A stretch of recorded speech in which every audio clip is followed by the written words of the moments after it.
Good morning students. अभी तक हम आपके 5 लेसन्स पढ़ चुके हैं। 5th लेसन हमने पढ़ा था आपके लीडरशिप के, एक लीडर में क्या क्या क्वालिटीज़ होनी चाहिए। आज हम पढ़ेंगे लेसन नंबर 6 जो है मार्केटिंग के ऊपर। यानी जब भी कंपनियां किसी भी चीज़ को बनाती हैं तो उसकी मार्केटिंग कैसे करती हैं, यानी वो किस तरीके से मार्केट में सप्लाई किया जाता है या मार्केट में कैसे पहुंचता है। सबसे पहले हम देखेंगे मार्केटिंग मैनेजमेंट क्या है। मार्केट में यानी चीज़ों के बनाने के बाद जब कंपनी उसको मार्केट तक पहुंचाने का जितना भी कार्य वर्क करती है वो सारा वर्क जो होता है वो मार्केटिंग मैनेजमेंट कहलाता है। तो हम पहले ये देखें कि मार्केटिंग मैनेजमेंट है क्या।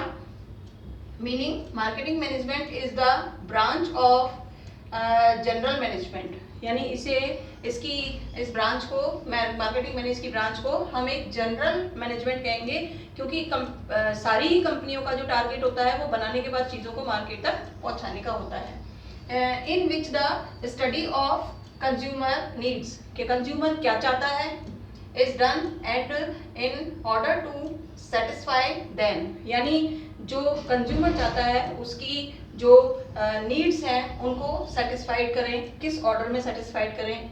एनालिसिस, आपके प्लानिंग, उसके लिए प्लानिंग बनानी पड़ती है, फिर इम्प्लीमेंटेशन करना पड़ता है उस प्लानिंग को, और फिर कंट्रोलिंग करना पड़ता है उस प्लानिंग को of effective marketing programme in undertaken. यानी ये सारे प्रोसेस करने के लिए जो काम किया जाता है या जो प्रोसेस किया जाता है वो मार्केटिंग मैनेजमेंट कहलाता है। मार्केटिंग मैनेजमेंट के फंक्शन क्या क्या हैं। देखिए, मार्केटिंग मैनेजमेंट के जो फंक्शन हैं वो स्टेप बाय स्टेप ही चलेंगे, उनको हम ऊपर नीचे नहीं कर सकते कि फर्स्ट नंबर के को तो जो है वो 7 पे पहुंचा दें और 7 को 1 पर, फर्स्ट नंबर पर पहुंचा दें। ये पॉसिबल नहीं है, क्योंकि ये जो मार्केटिंग मैनेजमेंट का काम है ये स्टेप बाय स्टेप किया जाने वाला काम है, इसलिए इसके जो फंक्शन है वो आपके स्टेप बाय स्टेप चलेंगे। इस फंक्शन में सबसे पहले है मार्केटिंग एनालिसिस। मार्केटिंग एनालिसिस का मतलब ये होता है प्रत्येक कंपनी जो है वो जब फाइनेंशियल ईयर 1 अप्रैल से लेकर के 31 मार्च तक की प्लानिंग करती है तो उस प्लानिंग में वो ये प्लान करती है कि साल भर में कंपनी के जो प्रोडक्ट्स बनाने का टारगेट है वो कितना होगा।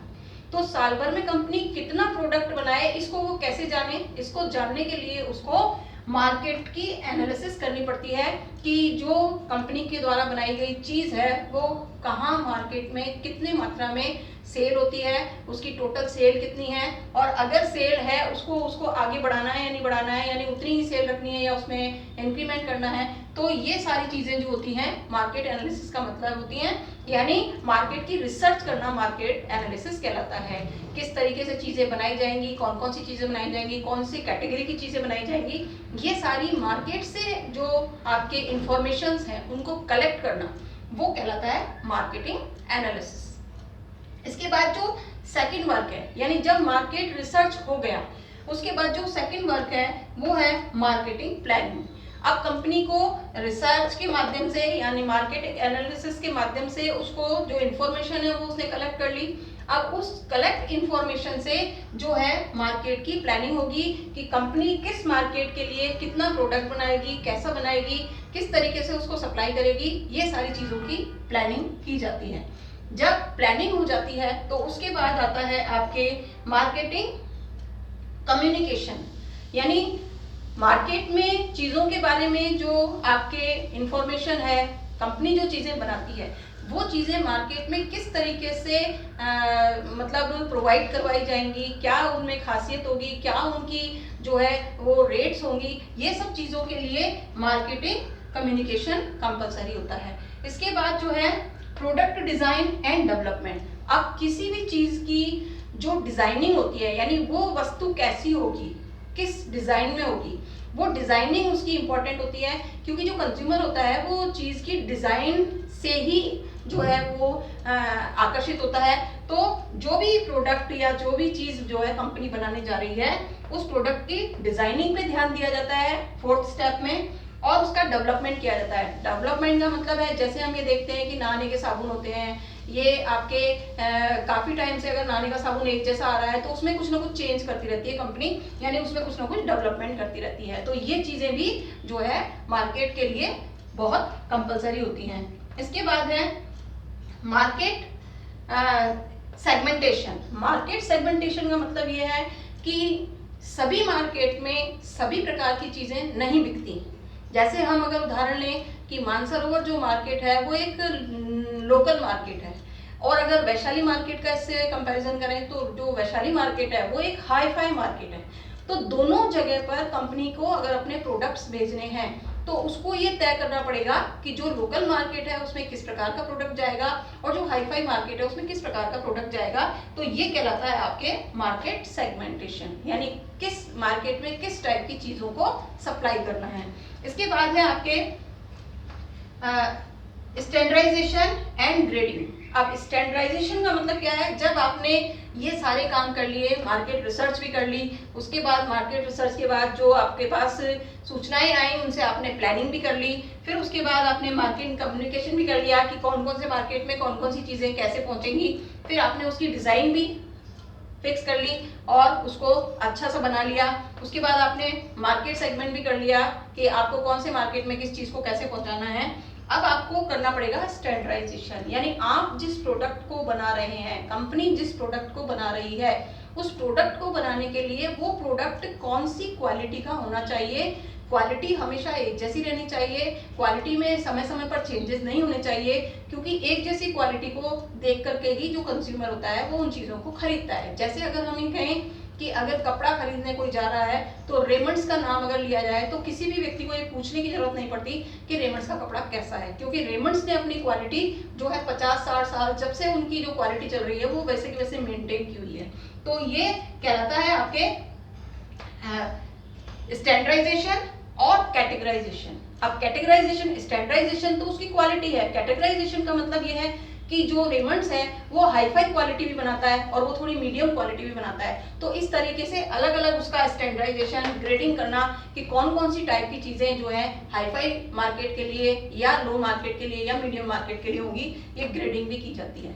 इसके बाद है आपके पैकेजिंग एंड लेबलिंग, यानी जो पैकेजिंग और लेबलिंग है, हम ये देखते हैं कि वस्तु अंदर से कैसी है, लेकिन जब हम खरीदने जाते हैं तो हमको अंदर की वस्तु नहीं दिखती है, बल्कि उसका ऊपर का पैकेट दिखता है कि पैकेट किस तरीके का है। तो अगर पैकेजिंग थोड़ी अट्रैक्टिव हो तो क्या होता है, कंज्यूमर जो है आकर्षित होता है, वो उस चीज को खरीदने की इच्छा होती है उसकी। तो यहाँ पर ये कह रहा है कि पैकेजिंग पे भी बहुत ज्यादा ध्यान दिया जाता है कि पैकिंग किस टाइप की होनी चाहिए, और फिर उसके ऊपर जो प्रिंटिंग है, लेबलिंग का मतलब है उस पर जो प्रिंट किया जा रहा है वो किस तरीके का होना चाहिए, क्या क्या उसके ऊपर प्रिंट होना चाहिए। जैसे अगर हम उदाहरण के रूप में आपके डिब्बाबंद चीजों के बारे में जाने कि जैसे दवाइयां हैं तो पैकेट के ऊपर आपके एक्सपायरी डेट लिखी होगी, मैन्युफैक्चरिंग डेट लिखी होगी, उसमें क्या क्या कंटेंट्स मिले हुए हैं, ये चीजें लिखी होंगी। तो ये चीजें जो होती हैं ये लेबलिंग के अंतर्गत आती हैं कि जो भी पैकेजिंग अपन ने की है उसके ऊपर लेबल के रूप में क्या क्या चीजें लिखना कंपलसरी है। ये गवर्नमेंट की गाइडलाइंस होती हैं, हर चीज के लिए उसका टारगेट फिक्स होता है। इसके बाद है हमारे ब्रांडिंग। अब ब्रांडिंग का मतलब है कि कंपनी अपने प्रोडक्ट को किस नाम से मार्केट में बेचेगी, वो कहलाता है आपके ब्रांडिंग। क्योंकि ब्रांड नेम जो होता है वो ही मार्केट में आपको जो है वो फेमस करता है। अगर वो ब्रांड फेमस हो जाता है तो लोग उस ब्रांड को देख करके चीजें जो है परचेज करते हैं, इसलिए आपके उस वस्तु की जो है ब्रांडिंग भी बहुत कंपलसरी है। अब आपने ये देखा कि ये जो पॉइंट्स हैं ये स्टेप बाय स्टेप चल रहे हैं, यानी अगर हम किसी चीज की पैकिंग और लेबलिंग नहीं करेंगे तो हम उसका ब्रांड नेम जो है वो कैसे लिखेंगे। तो ब्रांड नेम को डिसाइड करके ब्रांड नेम को लिखने के लिए पहले उसकी पैकेजिंग और लेबलिंग होना कंपलसरी है। जब ब्रांडिंग हो जाती है यानी कंपनी अपने प्रोडक्ट का एक ब्रांड नेम जो है वो डिसाइड कर लेती है, तो उसके बाद होता है आपके कस्टमर सपोर्ट सर्विसेज, यानी आप अपने उस प्रोडक्ट को किस सिस्टम से कस्टमर्स तक पहुंचाएंगे, क्या क्या फैसिलिटीज देंगे। जैसे कि हम देखते हैं कि आजकल जो इलेक्ट्रॉनिक आइटम है उनको होम डिलीवरी की सुविधा है। आपके जो भी इलेक्ट्रॉनिक आइटम है उनको अगर आपको चलाना नहीं आता तो जो कंपनी है उसकी तरफ से एक एजेंट आता है जो आपको उस चीज को चलाना सिखाता है, तो ये कहलाती है कंज्यूमर सपोर्ट सर्विसेज।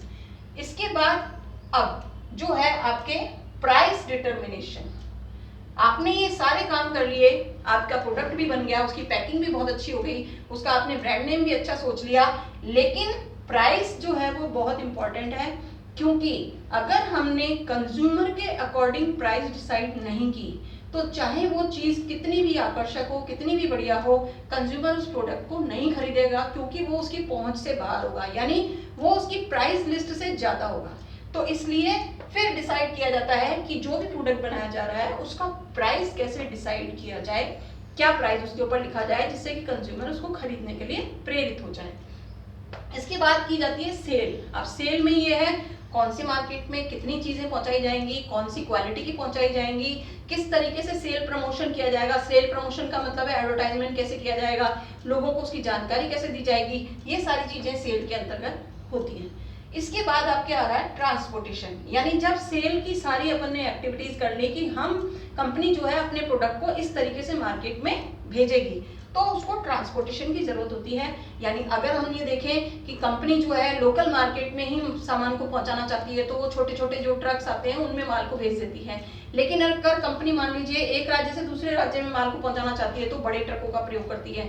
लेकिन कंपनी अगर मान लो एक्सपोर्ट कर रही है, किसी दूसरे देश में माल को भेज रही है, तो नेचुरल है वो शिप्स का प्रयोग करती है। तो ये चीजें जो होती हैं ये ट्रांसपोर्टेशन के अंतर्गत आती हैं। इसके बाद है आपके स्टोरेज। अब यहाँ पर सबसे बड़ी बात देखने की ये है, स्टोरेज का काम जो है वो कंपनी खुद नहीं करती है, लेकिन उसके जो आपके होलसेलर्स होते हैं वो कंपनी के माल को स्टोरेज करने का काम करते हैं। तो स्टोरेज में ये देखा जाता है कि चीजें कौन सी हैं, ज्यादातर चीजें किस सीजन में काम आती हैं, कब तक काम आती हैं, इसलिए उन चीजों को स्टोर करना है या नहीं करना है। अब इसका छोटा सा उदाहरण अगर हम देखें तो हम सब्जी में देख सकते हैं। आज हम सर्दियों की सब्जियां गर्मी में और गर्मियों की सब्जियां सर्दी में, जैसे हम ये कहें कि आज गर्मी चल रही है, गर्मी में गोभी नहीं आती, मटर नहीं आती, गाजर नहीं आती, लेकिन आज हम देखें तो हम गोभी भी ले सकते हैं, मटर भी ले सकते हैं, गाजर भी ले सकते हैं। कारण क्या है कि जो कोल्ड स्टोरेज है बड़े बड़े, वो इतने सारे बनाए हुए हैं कि जब सर्दियों में वो चीजें आती हैं तो उनको कोल्ड स्टोरेज में स्टोरेज करके रख दिया जाता है, और जब सर्दियों का सीजन खत्म हो जाता है तो उनमें से वो कोल्ड स्टोरेज में से वो चीजें जो है वो मार्केट में सप्लाई की जाती हैं। तो ये कहलाता है आपके स्टोरेज।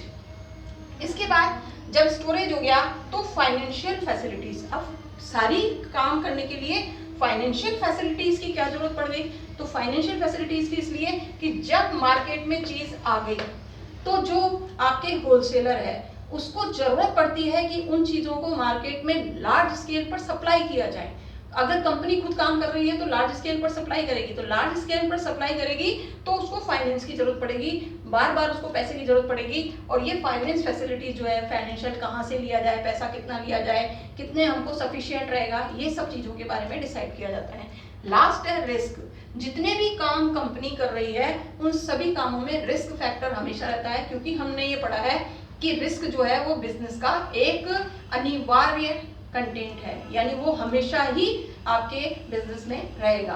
तो रिस्क को किस तरीके से बियर किया जाए, रिस्क किस तरीके से कम किया जाए, तो हमने 11th में पढ़ा है कि कंपनियां जो रिस्क फैक्टर होता है उसको कम करने के लिए अलग अलग तरीके के इंश्योरेंस काम में लेती हैं। तो ये रिस्क फैक्टर भी इसमें पाया जाता है। ये सारे जो आपने फंक्शंस पढ़े, ये सभी फंक्शन अब आपको समझ में आ गए होंगे कि ये सब फंक्शन स्टेप बाय स्टेप ही चलेंगे। इनका जो क्रम है वो उसको हम चेंज नहीं कर सकते, और अगर हमने क्रम चेंज किया तो हमारा ये पूरा का पूरा जो प्रोसेस है वो गलत हो जाएगा। इसलिए हमारा यहाँ पर जो मार्केटिंग मैनेजमेंट था इसके हमने फंक्शंस आज पढ़े, इसके आगे का टॉपिक हम कल पढ़ेंगे।